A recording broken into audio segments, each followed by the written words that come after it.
उत्तर 24 परगना स्वरूपनगर सीमांते हाकिमपुर चेकपोस्टेर छवि गत 3 दिन धरे जे छवि देखा जाच्छिलो आजकेर दिने दाड़िয়েও সেই ছবির কোনো পরিবর্তন হয়নি। অনুপ্রবেশকারীরা তারা ভিড় জমিয়েছেন, তারা অপেক্ষা করছেন কখন সীমান্ত পারের দরজা খুলবে এবং তারা বাংলাদেশে চলে যাবেন। বছরের পর বছর ধরে নিজের মুখে তারা স্বীকার করছেন যে কেউ দালালদের, কেউ ৫,০০০ টাকা, কেউ ৭,০০০ টাকা দিয়ে এই রাজ্যে এই দেশে এসেছেন। এমনকি তারা এখানে লক্ষ্মীর ভান্ডারের সুবিধা পর্যন্ত নিয়েছেন, কেউ কেউ তো আবার একাধিকবার ভোট পর্যন্ত দিয়েছেন।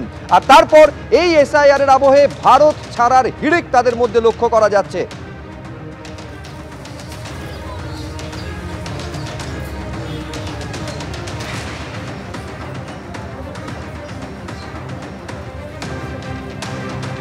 চোরা পথে তারা ভারতে এসেছেন, দালালদের হাত ধরে তারা এসেছেন। কাউকে ৫,০০০ টাকা দিতে হয়েছে কোনো দালালকে, কেউ বা ৭,০০০ টাকা দিয়ে এই রাজ্যে এই দেশে তারা এসেছেন। নিজের মুখে কেউ কেউ স্বীকার করছেন যে এই রাজ্যে এসে তারা পরিচয়পত্র পর্যন্ত বানিয়ে নিয়েছেন। কেউ কেউ তো আবার আধার কার্ড থেকে শুরু করে ভোটার কার্ডের ছবি পর্যন্ত দেখিয়েছেন। লক্ষ্মীর ভান্ডারের মতন সামাজিক প্রকল্পের সুবিধা তারা পেয়েছেন কেউ কেউ, এমনকি তারা ভোট পর্যন্ত দিয়েছেন বলে দাবি করছেন। আর তার মধ্যে যখন এসআইআর হচ্ছে, সেই এসআইআর এর আবহে কার্যত ভয়ে তারা এই দেশ ছাড়ার জন্য এই হাকিমপুর সীমান্তে, হাকিমপুর চেকপোস্টের সামনে ভিড় জমিয়েছেন। দেখতে পাচ্ছেন গত 4 দিন ধরে এই ছবির কোনো বদল হয়নি। মঙ্গলবার, বুধবার, বৃহস্পতিবারের পর শুক্রবারে একই ছবি দেখা যাচ্ছে। শয়ে শয়ে অনুপ্রবেশকারী তারা ভিড় জমিয়েছেন বাংলাদেশে পালানোর জন্য। খুলনা জেলার দক্ষিণ বেতকাশী গ্রাম, সেই গ্রামের বাসিন্দা হাসান গাজী। হাসান গাজী আজ থেকে 16 বছর আগে মোটামুটিভাবে তার যা হিসেব, আয়লার পরপর তার ঝড়ে বাড়ি ভেঙে গিয়েছিল। বাড়ি ভেঙে যাওয়ার পর তারপরে বাংলাদেশ থেকে ভারতে আসে। প্রথমে এসে উঠেছিলাম ইটির ভাটায়, ঘোড়ালাস বেলতলায়। এবার ভাটার সিজন শেষ হয়ে গেলে কলকাতায় গেলাম, নিউ টাউন। আর আসবার এসছিলাম সেখানে আমাদের ওখান থেকে কিছু লোক এসেছিলো, ঝড়ে ক্ষতিগ্রস্ত হয়ে যাওয়ার পর থেকে কিছু লোক এসেছিলো, তাদের সঙ্গেই এসেছিলাম। ঝড়ের পরপরই চলে এসেছিলাম। তারপর থেকে আর যাওয়া হয়নি। এসেছিলেন কজন? আমাদের দলে তো প্রায় আপাতত আমরা যে সময় ছিলাম সে সময় 5-7 জন এসেছিলাম। এসে সবাই একসঙ্গে ভাটায় কাজ করতাম। ভাটায় কাজ করার পরে ঝাঁসের মতন যেদিকে মন চেয়েছে সেদিকে চলে গেছে। থাকতেন কোথায়? এই তো নিউ টাউন, ভাড়া বাড়িতে। হ্যাঁ, ভাড়া বাড়িতে। তারা জানতো আপনারা বাংলাদেশি? প্রথম জানতো না, প্রথম জানতো না, তারপরে জেনে গেল। ফিরে যাচ্ছি, এই অনুপ্রবেশকারী চলে যাও সরকার ঘোষণা করলো, বর্ডারও খুলে দিল, সেজন্য চলে যাচ্ছে। কাজ কি করতেন এই এত বছর ধরে? এই মানে ঘাস কাটা মেশিন চালাতাম, যেটা হ্যান্ড মেশিন, জঙ্গল কাটিং হয় ওইটা। মানে কার হয়? এই নিউ টাউনে নানান রকম ঠিকাদার, এনকেডি এর মাধ্যমে দেখা যাচ্ছে ওখানকার স্থানীয় লোকেরা কাজটা পেতো, কন্ট্যাক্ট পেতো, তারা আবার ঠিকাদারদেরকে দিত, ঠিকাদার আমাদেরকে দিয়ে করাতো।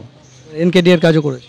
হ্যাঁ, প্রথম দিকে ইটভাটায় কাজ, পরবর্তীতে জঙ্গল সাফাইয়ের কাজ এবং তারপর ঠিকাদার মারফত এনকেডি এর কাজ, এই করেই কেটেছে।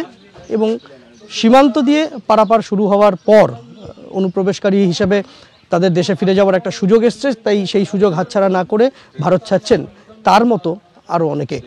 দীপ্তেন্দু চক্রবর্তীর সঙ্গে সন্দীপ সরকার, এবিপি আনন্দ, উত্তর 24 পরগনা। একেবারে চোরা পথে তারা এসেছেন বলে নিজের মুখে স্বীকার করছেন এবং তারপর উপার্জনের ব্যবস্থা পর্যন্ত তারা কেউ কেউ করে নিয়েছেন। সেখানেই থেমে থাকেননি, কেউ কেউ এ রাজ্যে ভোটার তালিকা পর্যন্ত নাম তুলে ফেলেছিলেন। আধার কার্ড থেকে শুরু করে সরকার সামাজিক সুরক্ষা প্রকল্প, লক্ষ্মীর ভান্ডারের মতন প্রকল্পের সুবিধা পর্যন্ত তারা পেয়েছেন বলে দাবি করছেন। দেখছেন এই আধার কার্ডের ছবি পর্যন্ত তারা দেখাচ্ছেন, অর্থাৎ নিজেদের পরিচয়পত্র পর্যন্ত বানিয়েছেন।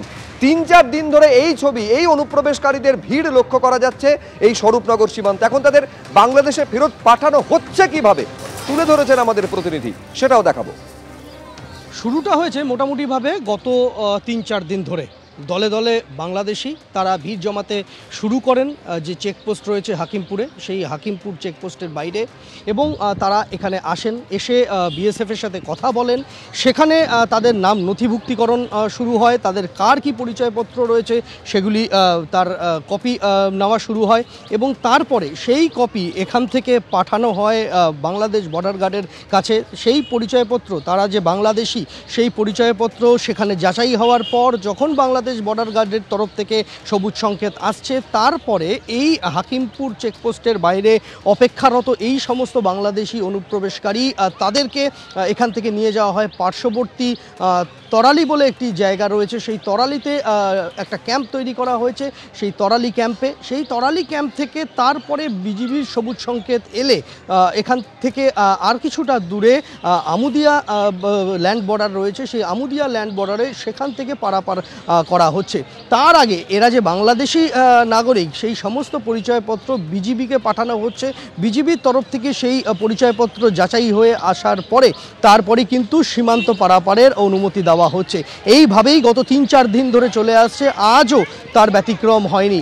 যারা এখানে অপেক্ষায় রয়েছেন মূলত তাদের অপেক্ষা করতে হচ্ছে, তাদের পরিচয়পত্র যাচাইয়ের প্রক্রিয়া চলছে বাংলাদেশে। সেই পরিচয়পত্র যাচাই হয়ে যতক্ষণ না আসবে ততক্ষণ পর্যন্ত কিন্তু তাদেরকে সীমান্ত পারাপার করানো হচ্ছে না। এইভাবেই গত ৩-৪ দিন ধরে একই রকমভাবে চলছে।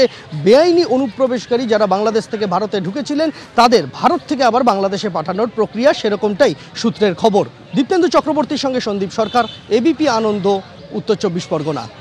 এবিপি আনন্দ, এগিয়ে থাকে, এগিয়ে রাখে।